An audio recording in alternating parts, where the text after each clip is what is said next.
Aleluia. Graça e paz, meus irmãos, amém? Abra sua Bíblia.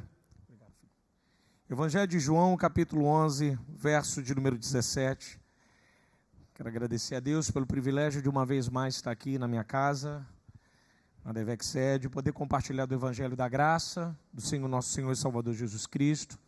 Agradecer a Deus pela vida do meu pastor Silas, pastor Elisete, esse ministério, pastor Silas Filho, pastor Odilto e toda a liderança aqui da Devec. Estou acompanhando a minha esposa, uma vez mais, nesse culto de domingo para louvarmos e bendizermos ao nome do Senhor.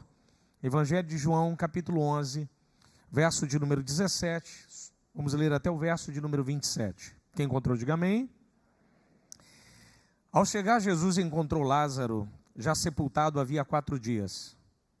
Ora, Betânia ficava a cerca de 15 estádios de Jerusalém, cerca de 3 quilômetros. Muito dentre os judeus tinham vindo até Marta e Maria para consolar a respeito do seu irmão que falecera. Marta, quando soube que Jesus estava vindo, saiu ao seu encontro, mas Maria ficou sentada em casa. Marta disse a Jesus: Senhor, se estivesses aqui, meu irmão não teria morrido. Mas também sei que, mesmo agora, Deus te dará tudo quanto pedires. E Jesus lhe disse: teu irmão há de ressuscitar. Eu sei, replicou Marta, que ele há de ressuscitar na ressurreição do último dia.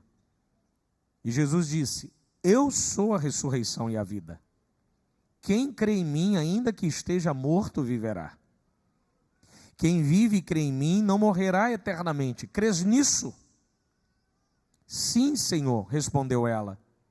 Eu tenho crido que tu és o Cristo, o Filho de Deus, que devia vir ao mundo. Curve a sua cabeça, feche seus olhos, mantenha a sua Bíblia aberta. Deus bendito, louvamos o seu nome e te agradecemos, Pai, na beleza da sua santidade. Fale conosco nessa noite, através do teu Evangelho, através da sua palavra. Ilumina, ó Pai, nosso entendimento, para que possamos entender um pouco mais a sua lei. Fale conosco, pela infinita graça e misericórdia, nessa noite, para a honra e glória do teu santo nome, em nome de Jesus. Amém. O Evangelho de João, ele tem 2 partes. O livro dos sinais e o livro da glória. O livro dos sinais termina no capítulo de número 12. O livro da glória termina na ressurreição de Jesus Cristo no Evangelho de João. O livro dos sinais, de fato, o grande sinal do livro dos sinais, da primeira parte, é a ressurreição de Lázaro. É o encontro, esse momento assim fantástico que vai acontecer. Nesse texto aqui que você e eu acabamos de ler, vemos um relacionamento de Jesus Cristo com uma família que ele amava, uma família que ele tinha um carinho muito grande e uma casa que ele frequentava. Interessante do texto são algumas reflexões que o Evangelho de João traz para mim e para você. Algumas narrativas da comunidade joanina que você e eu possamos, de fato, aprender um pouco a respeito de Jesus Cristo e reflexões que eu trago para mim. No verso de número 17, o Evangelho de João diz o seguinte: ao chegar, Jesus encontrou Lázaro já sepultado havia 4 dias. Eu tenho lido esse texto há algum tempo. Minha esposa é testemunha viva disso. Como eu tenho me dedicado muito ao Evangelho de João, principalmente ao capítulo de número 11. Mas como dizia Charles Spurgeon, as grandes revelações nunca estão na superfície da palavra, sempre estão debaixo da palavra, através da busca e da oração. E mergulhando no texto, ao ler o verso de número 17, esse verso se transformou em uma pergunta do Espírito Santo para mim. Ronald, quando Jesus chegou na sua vida, como é que estava a sua vida? Essa é uma das perguntas muito interessantes do texto. Porque Jesus, quando chega na casa de Marta e Maria, havia um morto. Mas depois que Jesus chega e sai de lá, não tem mais morto, tem vida. Como é que você estava quando Jesus chegou na sua vida? Quando ele entrou na sua casa, como é que estava a sua casa? Você reparou que toda vez que Jesus chega, ele nunca chega em momento de festa ou de alegria? Sempre em momento de tristeza, quando o dinheiro vai embora, a saúde vai embora. Ou seja, Jesus é aquele que chega quando todo mundo vai embora. Jesus é aquele que estende a mão quando ninguém mais estende. Sabe por que você está aqui? Sabe por que eu estou aqui? Porque ele chegou na nossa vida. Ele mudou a sua história, mudou a minha história. Porque se ele não tivesse chegado lá, Se ele não tivesse chegado na minha vida, você e eu não estaríamos aqui. Mas ele chegou e mudou a nossa casa e a nossa vida. Aleluia! E Jesus chega de uma maneira fantástica. Ele nos surpreende. Talvez você entrou hoje aqui e está assim, pastor, ele não chegou na minha vida. Ainda não, mas ele vai chegar hoje. Porque ele está aqui, ele vai chegar na sua vida como chegou na minha vida. O importante é que ele chega. O importante é que ele vem. O importante é que ele se aproxima. No caso de Marta, Maria e Lázaro, ele vem debaixo de um momento de luta e de dor, mas ele se aproxima. Ele não desiste de nós, ele não nos abandona. Ele vem com a sua misericórdia e com a sua graça, com a sua compaixão. Ele vem nos atender. Porque infelizmente, em nossos momentos de dor e aflições, muitas pessoas nos abandonam. Quando o dinheiro acaba, quando a saúde vai embora, pastor Marcelo. Quando a nossa força física se esvai. Ou quando as aflições batem à nossa porta. Ou talvez os pesadelos nos envolvam e nos levem a lugares que a gente não consiga achar uma saída. Aí que Jesus chega. Ele vem com poder e glória, iluminando todo o caminho.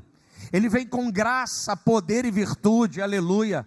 Então eu quero te dizer uma coisa, você e eu só estamos aqui porque Ele chegou na nossa vida com graça e misericórdia. O dinheiro foi embora, a saúde foi embora, os amigos foram embora, mas Jesus chegou, Ele estendeu a sua mão e Ele nos resgatou das trevas, aleluia. E assim como Ele chegou na minha vida, assim como Ele chegou na vida desse irmão que está do seu lado, eu quero dizer para você que está aqui hoje, talvez vivendo um momento de aflição, momento de angústia, momento de desespero, fique em paz, porque Jesus está chegando. Ouça os seus passos chegando na sua vida. Eu sinto a sua presença e Ele vai chegar e Ele vai te resgatar. Assim como resgatou a minha vida, resgatou a vida da minha família, Ele vai resgatar a sua vida também. E Jesus foi. Jesus chega na casa de Marta e Maria. O interessante do texto, que Marta queria que Ele chegasse no horário, mas Ele nunca chega no horário que você quer. Ele só vai no horário que Ele quer. Jesus, Ele não obedece a sua agenda, Ele tem uma agenda própria. O importante é que Ele chega. O importante é que a agenda dEle, Ele cumpre. Ainda que você e eu possamos talvez fazer alguns planejamentos da vida. Eu queria muito que Ele viesse antes. Mas Ele veio agora. O importante é que Ele chegou. O importante é que Ele é aquele que vem. A beleza do texto, o Evangelho de João, nos mostra a surpresa do Evangelho. Marta e Maria queriam horário, queriam tempo, pastor Fernando. Queriam uma ideia, mas Jesus disse, não, eu vou chegar no meu tempo. Essa surpresa de Jesus, essa graça de Jesus, essa presença dele é maravilhosa. O importante é que Ele vem. Quando você e eu marcamos na data, Ele não chegou, mas eu vou te falar, Ele está chegando. Você crê nisso? Ele está chegando, Ele está vindo. E Jesus se aproximando de Marta e Maria, dessa região. O texto diz no verso de número 18. Ora, Betânia ficava a cerca de 15 estádios de Jerusalém, 3 quilômetros. Interessante que a palavra Betânia tem algumas traduções. No caldaico significa lugar do encontro, na língua caldaica, babilônica. Ela tem algumas versões, traduções diferentes, para o grego, para o hebraico e para o aramaico. Vou ficar com o termo em aramaico. Próximo significa casa da tristeza, casa da aflição. Então Betânia no aramaico dá mais ou menos essa ideia, casa da tristeza ou casa da aflição. Betânia era uma aldeia, um lugar simples, pequeno. Mas se você ver o texto, a Bíblia diz que Jerusalém fica próximo, 3 quilômetros. Jerusalém significa cidade da paz. Isso aqui é fantástico. Ou seja, a casa da aflição ficava muito perto da cidade da paz. Ou seja, a cidade da paz estava muito perto da casa da aflição. Então Jesus estava indo para Betânia, porque com certeza Ele transformaria Betânia em Jerusalém. Ele tiraria aquela casa da aflição e transformaria como cidade da paz. Então deixa eu ser profeta na sua vida. O Jesus que está chegando, o Jesus que chegou na minha vida, é o mesmo Jesus que vai chegar na sua vida. Ele vai transformar a sua Betânia, de casa da aflição, em cidade da paz. A diferença é que a aldeia é muito frágil. A aldeia qualquer um entra, qualquer um destrói, mas a cidade da paz não pode ser destruída, porque ela tem muralhas, ela tem 12 portas, há um rei sentado no trono no meio dela. Se a sua aldeia é aflita, fique em paz que Jesus está chegando com Jerusalém. E é uma paz que você não tem ideia. É uma paz que excede a todo entendimento. Então deixa eu te falar uma coisa nessa noite. Deus vai transformar a sua aldeia de Betânia e vai transformar em Jerusalém uma cidade da paz. Que haja um tempo de paz no seu casamento. Que haja um tempo de paz na sua vida. Que haja um tempo de paz sobre a sua casa. Que a paz de Deus que excede a todo entendimento esteja sobre você, esteja sobre a sua casa em nome de Jesus. Aleluia, aleluia, aleluia.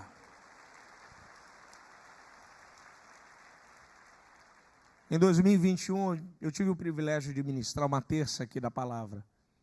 E falei sobre a paz de Deus. Que paz é essa? Falei em cima de João 14, 27. Paulo, quando fala sobre paz em Filipenses 4:7, Paulo usa um termo muito interessante, ginosco. Ou seja, o conhecimento humano não é capaz de compreender a paz cristã. Quando Paulo diz que a paz de Deus excede a todo entendimento, Paulo está dizendo que a concepção de paz nossa que nós temos para os homens lá fora é uma concepção muito difícil. Por exemplo, nós estamos acompanhando as guerras no mundo. O mundo basicamente faz paz em cima de papel e caneta, em acordos de paz. Eu lembro-me muito bem, quando nos jardins da Casa Branca, Bill Clinton apertou a mão, Bill Clinton junto com Yasser Arafat e Yitzhak Rabin, assinaram o acordo de Oslo, o acordo de paz entre os palestinos e os judeus. Pergunta, eles estão em paz?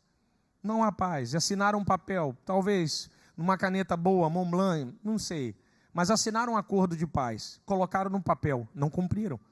A paz humana é simplesmente fundamentada em papel, em estrutura, em lugar geográfico. A minha e sua paz não é um papel. A minha e a sua paz não é estrutura. A minha e a sua paz é uma pessoa. Porque o menino nos nasceu, um reino lhe foi lhe dado. E o governo está sobre os seus ombros. Ele será chamado de maravilhoso, conselheiro, Deus forte, Pai da eternidade e o príncipe da paz. Aleluia! A minha e sua paz, independente do lugar onde você e eu estivermos, a nossa paz vai estar lá. Por isso que quando você e eu estamos lá, talvez vivendo de uma Betânia, cheia de aflição e angústia, mas aí a presença dele chega. Aí ele transforma a nossa Betânia em Jerusalém. Aleluia! E aquelas pessoas que conheceram a nossa Betânia, viram a nossa realidade de aflição, e depois de tempo depois, visitam a nossa casa e falam, o que aconteceu? Aí você diz, você não sabe, mas quando você foi embora daqui, o príncipe da paz entrou lá naquela rua e entrou aqui dentro da minha casa e transformou a minha Betânia em Jerusalém. Que a sua Betânia hoje seja transformada em Jerusalém, que haja paz na sua vida, que haja paz na sua casa.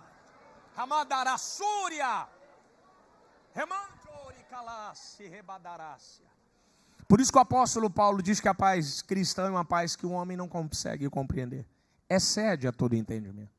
O que Jesus estava fazendo para ir a Betânia era exatamente isso. Ele não transformaria só pessoas, ele transformaria o lugar. Então deixa eu te falar uma coisa, ele não vai transformar só você e a sua família, ele vai transformar o lugar onde você está. O lugar vai ser conhecido com outro nome. Ele vai dar um outro nome a esse lugar, mediante a visita que ele vai fazer para você na sua casa. Ele vai mudar a tua realidade geográfica. É o que o apóstolo Paulo está dizendo para mim, é o que o texto diz para mim. E nesse sentido, na sua Bíblia, por gentileza. A Bíblia vai falar, na sua Bíblia, por favor. Muito dentre os judeus tinham vindo até Marta e Maria para as consolar a respeito do seu irmão que falecera. Isso é uma prática judaica. Os judeus seguem uma regra muito séria a nível de luto. Tem um termo chamado Shivá, que é 7 dias de luto. Existe um livro maravilhoso chamado Instituições de Israel, Roland de Vaux. Roland de Vaux vai explicar de maneira muito detalhada o luto judaico. É um livro muito simples de se ler, é um livro muito interessante. E nesse livro tem algumas práticas que os judeus fazem. Por exemplo, em Jeremias capítulo 16, verso de número 7, Jeremias vai descrever para mim e para você, o que se faz quando você visita alguém de luto. O texto vai dizer em Jeremias, é o pão do luto e o cálice da consolação. Aquele que está velando um corpo em estado de luto, ele costuma não fazer comida, porque tudo que põe a mão é impuro. Então a prática judaica é que as pessoas do lado de fora, pastor, vão na casa e levam pão, levam uma comida para que a pessoa possa comer. Vou explicar para você em detalhes um pouco mais simples. Quando você vê séries americanas, filmes americanos, onde tem um luto e um momento de velório, é muito comum ter buffet. Isso é uma prática que os americanos pegaram por causa da influência judaica. Eles fazem buffet. Alguém faleceu, eles fazem um buffet para comer. Nesse caso é mais ou menos isso. Esses homens estão indo lá, na casa de Marta e Maria, a fim de consolar, levar um pouco de respeito. Eu gosto da tradução da KJA, King James atualizada, que da Central Gospel, da Bíblia, Cristo em toda a Escritura. No mesmo texto aqui na sua Bíblia, verso 19, a KJA bota uma outra ideia. Procuravam confortar. Ou seja, o homem, ele está tentando fazer algo que ele não consegue. Procuravam confortar. Para que expressão sensacional. Ou seja, a KJA está dizendo para mim que aqueles homens foram na casa de Marta e Maria tentar sarar uma ferida que só Deus pode sarar. Eles foram tentar fazer algo por fora. E são feridas, são um tipo de sensações que você e eu, que o sexo não vai resolver, que a droga não vai resolver, que a viagem mais cara internacional não vai resolver. Existem feridas e mágoas no seu coração que só o Paráclito pode resolver, só o Espírito Santo pode resolver.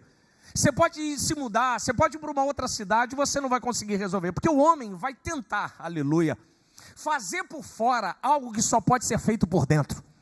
E só Jesus pode de fato curar a sua vida, só o Espírito Santo pode. E a comparação que João coloca para mim aqui é uma comparação dantesca.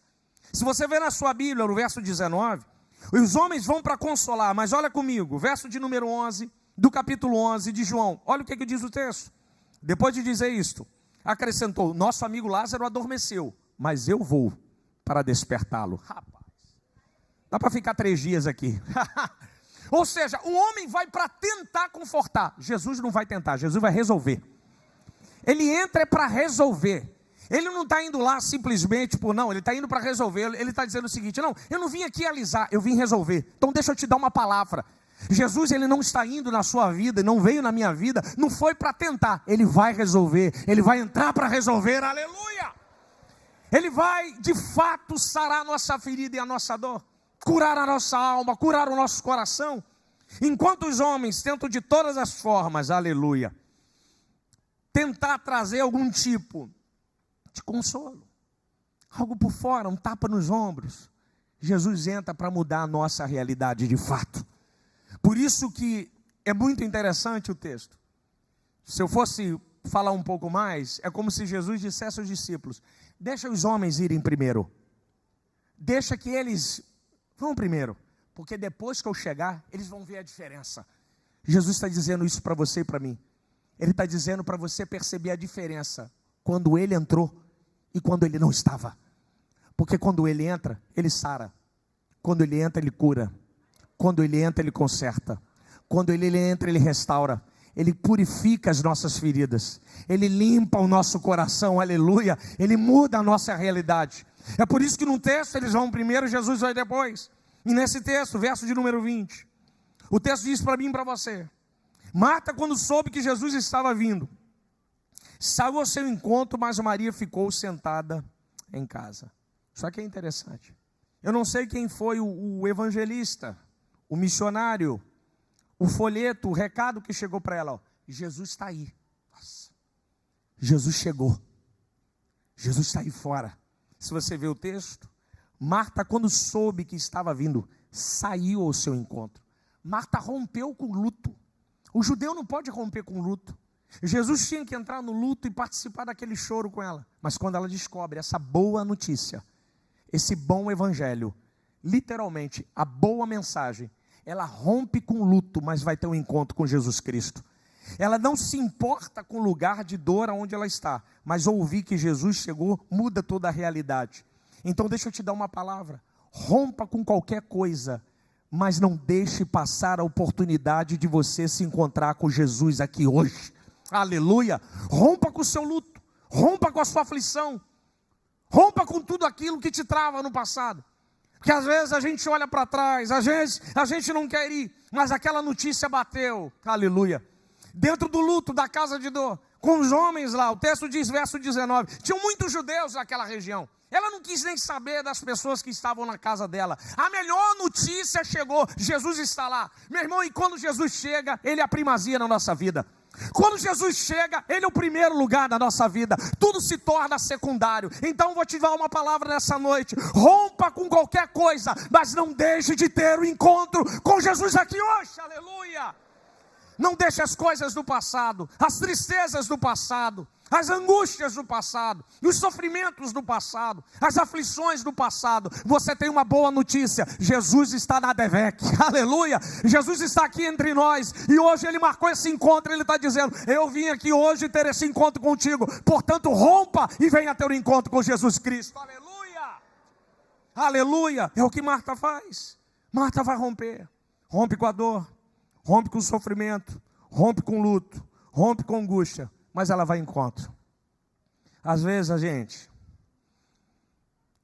queremos sair do meio do luto, da dor, do sofrimento, da aflição e da angústia, mas às vezes a gente não quer esquecer das coisas do passado para ter um encontro com Jesus Cristo de fato.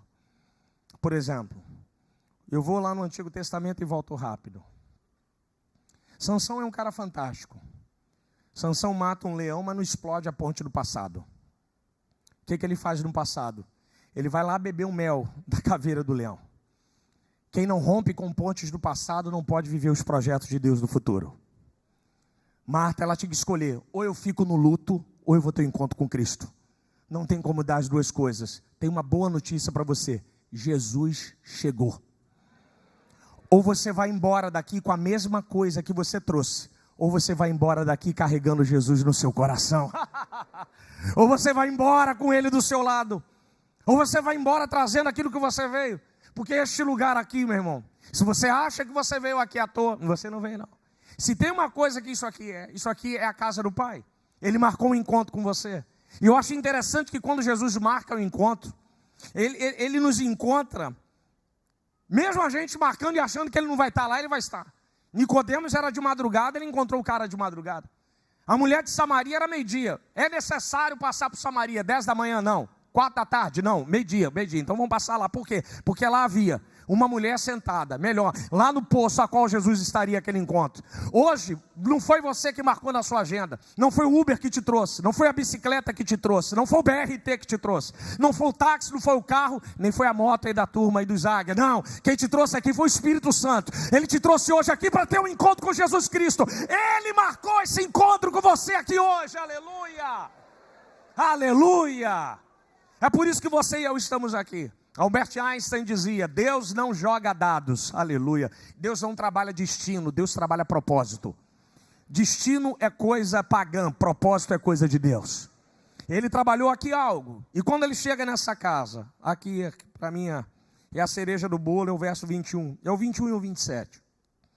Mas Marta disse: ah, Jesus, se o Senhor estivesse aqui, meu irmão não teria morrido. Provavelmente essa foi a falada por Marta e Maria durante 3 dias. No verso de número 32, Maria vai falar a mesma fala: se o Senhor estivesse aqui, meu irmão não teria morrido. Provavelmente essa foi a fala do consolo. Nesse texto aqui, irmãos, esse verso, você pode sublinhar e anotar do lado. É uma mistura de lamentação com decepção. Murmuração é pecado, lamentar é do jogo. Hoje nós aprendemos sobre a lamentação do profeta, sobre a dor da cidade pecadora. Lamentação é do jogo, murmurar não. Você vai ter salmos de lamento, livros de lamento, orações de lamento. Murmuração não pode. No caso de Marta, é um lamento decepcionante. Ah, se o Senhor estivesse aqui, meu irmão não teria morrido. Esse lamento envolve algumas questões a respeito de quem Cristo é para ela.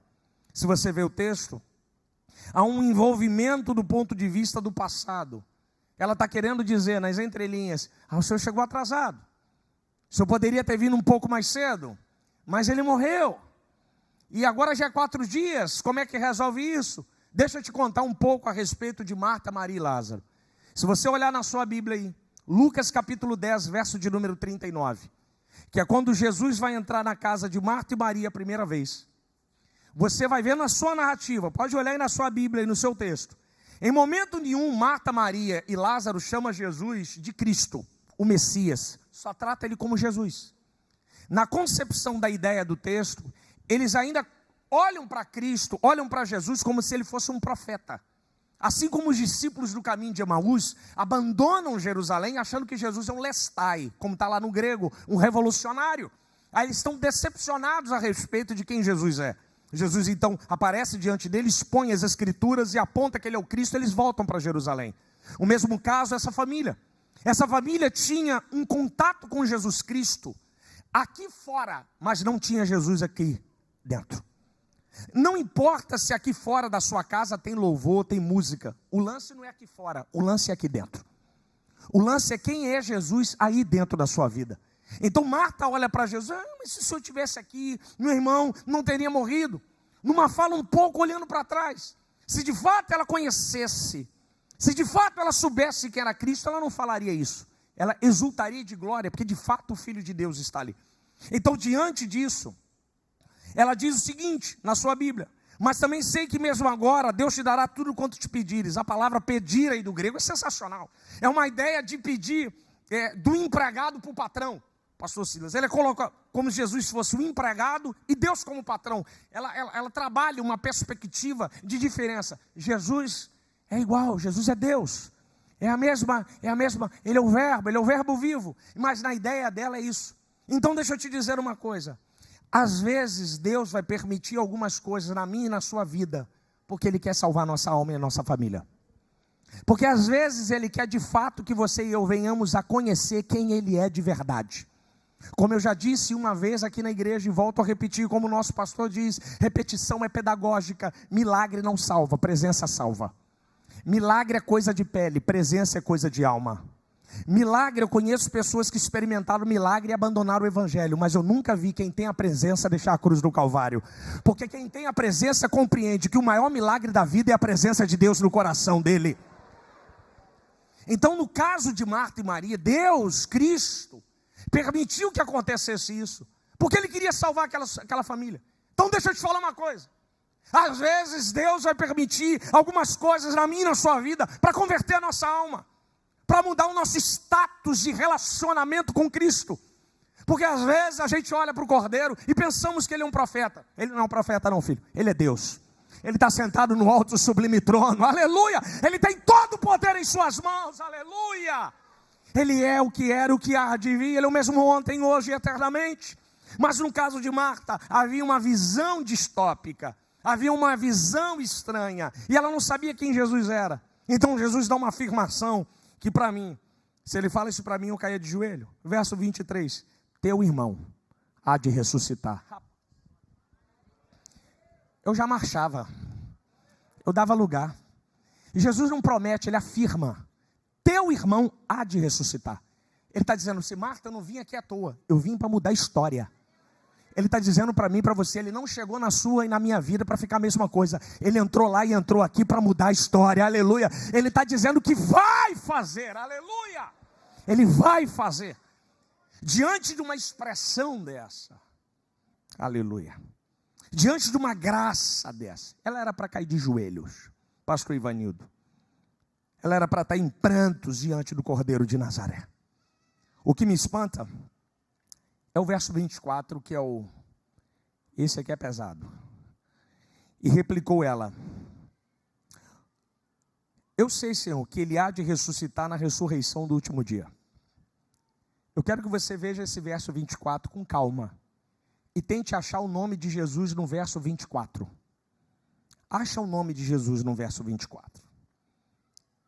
Ela está dizendo que Lázaro vai ressuscitar a toque de caixa.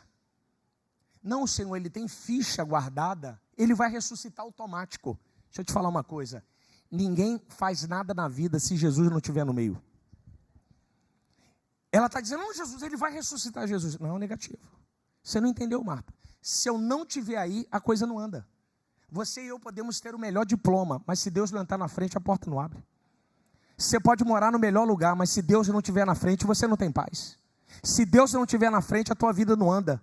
A tua vida não está andando porque você é bom, eu sou bom, você é bonito e eu sou mais ou menos. Negativo. A tua vida está andando, a minha está andando porque quem está na frente é o general de batalha, Jesus Cristo. Marta está achando que Lázaro vai ressuscitar a toque de caixa automático. Ninguém ressuscita automático. Se Jesus não estiver no meio, nada anda. Às vezes eu fico imaginando algumas pessoas, fazem planos e não colocam Cristo. Planejam a vida e não colocam Cristo. Organizam a vida e não colocam Cristo. Meu irmão, verso 24. Não ele há de ressuscitar. Como? Como vai ressuscitar se é um dono da vida? Como vai resolver se ele não está lá? Aleluia. Jesus está dizendo hoje para você e para mim, meu filho, se você não me colocar na frente da sua vida, a sua vida não vai andar. Ah, mas se eu estiver na frente, não tem Satanás que pode impedir quando eu estiver na frente da sua vida. Aleluia! Aleluia! Alá, Jora, Súria! Aleluia! Quando ele dá essa palavra para ela, quando ela dá essa palavra para ele, Jesus vai pôr a credencial dele na mesa. Verso 25, primeira credencial. Ele vai dar 2 ideias para ela. Eu sou a ressurreição e a vida. Nossa. Ele já está dizendo para Marta, Marta, você está enganada. Se eu não tiver, não levanta. A palavra, eu sou a ressurreição, a vida, a ideia aí é gerador. Isso é sensacional. Gerador. O que é um gerador? Gerador que nossa igreja tem aqui fora. Falta luz, o gerador liga. O que Jesus está dizendo? Marta, eu sou o gerador. Porque quando eu chego aonde está morto, fica vida. Quando eu chegar, botei o pé, tudo que está morto levanta. A morte vai embora e a vida chega. Então deixa eu te falar uma coisa. O gerador da vida chegou na sua vida e na minha vida. Porque quando ele põe o pé aonde tem morte, vira vida, aleluia, que haja vida sobre a sua casa, aleluia, que haja vida sobre a sua família, que haja vida sobre o seu ministério, que o sopro de vida de Deus venha soprar sobre mim e sobre você, aleluia. É o que ele está dizendo para ela, eu sou a ressurreição e a vida, eu sou aquele que faço. E ele diz na sua Bíblia, quem crê em mim, ainda que esteja morto, viverá. Ele está explicando para ela. No verso 25 e 26 são 2 tipos de crença. A primeira é a crença espiritual. A segunda é a crença corpórea. Ele está dizendo, olha Marta, se você crê em mim agora, o teu espírito que está morto vive. Eu vou trazer vida ao seu espírito morto. Segunda coisa, verso 26. Quem vive e crê em mim, não morrerá eternamente. Crês nisso? Isso aqui é espetáculo. Ele está falando sobre ressurreição. O tema da glorificação. Eu falei sobre, comparei até Lázaro e Jesus ano passado aqui. 17 de outubro do ano passado, eu falei sobre Lázaro e Jesus Cristo, comparei que Lázaro reviveu e Jesus ressuscitou. Depois você vai lá no YouTube e acha essa palavra que eu falei numa terça-feira. Jesus está falando sobre glorificação, sobre vida eterna. Isso aqui, irmãos, eu com todo respeito, por isso eu sou cristão. Eu sou cristão porque eu vou ressuscitar. Cara, a morte não tem poder sobre mim. É assim, eu não sei como é que funciona na minha cabeça. Minha esposa, você conversa com ela, ela vai falar, Ronald é meio doido. Às vezes eu estou lá em casa, pastor, às vezes eu choro. Eu fico assim, rapaz, isso é loucura. Eu sirvo a um Deus que matou a morte. Rapaz, que loucura. Velho, isso é muito doido. Que loucura. Ele matou quem mata. Ou seja, a morte veio matando todo mundo. Chegou nele, ele pisa na cabeça da morte e fala assim, acabou, chega. Daqui para frente é vida. Aleluia. Aleluia. Aleluia, aleluia.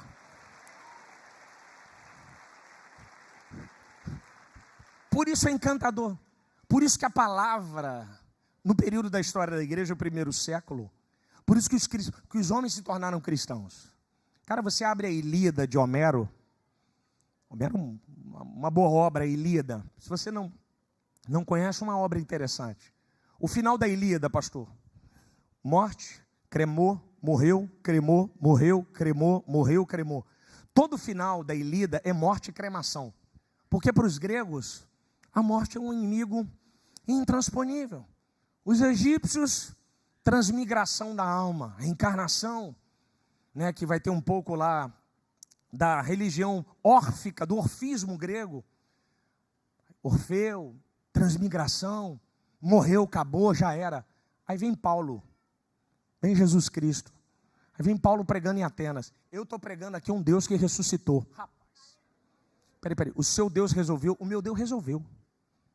A morte foi resolvida. Aí ele cai com essa mensagem, num período de história, que os homens não tinham esperança. Por isso que a ressurreição é de fato a mensagem da esperança. Porque eu falei isso aqui uma vez e repito. Você pega o avião, vai lá na França, está lá o Sepultura, Denisard Hipólito Rivel, Allan Kardec, morto, está lá sepultado. Buda Siddhartha Gautama virou estátua, está lá, não resolveu. Smith Jr., os Mormons, sepultado nos Estados Unidos, não resolveu. Helena Petrovira Blavatsky, promulgadora da nova era, morta, dizia que seria imortal, está lá, não resolveu. Ano passado eu estive em Jerusalém com o pastor e com os pastores aqui. Fomos lá no Jardim do Túmulo, tem uma pedra rolada e uma placa escrita: ele não está mais aqui. Ele não está mais aqui, Ele não está mais aqui, Ele não está mais aqui, Ele já ressuscitou, aleluia, Ele está vivo, Ele ressuscitou, aleluia.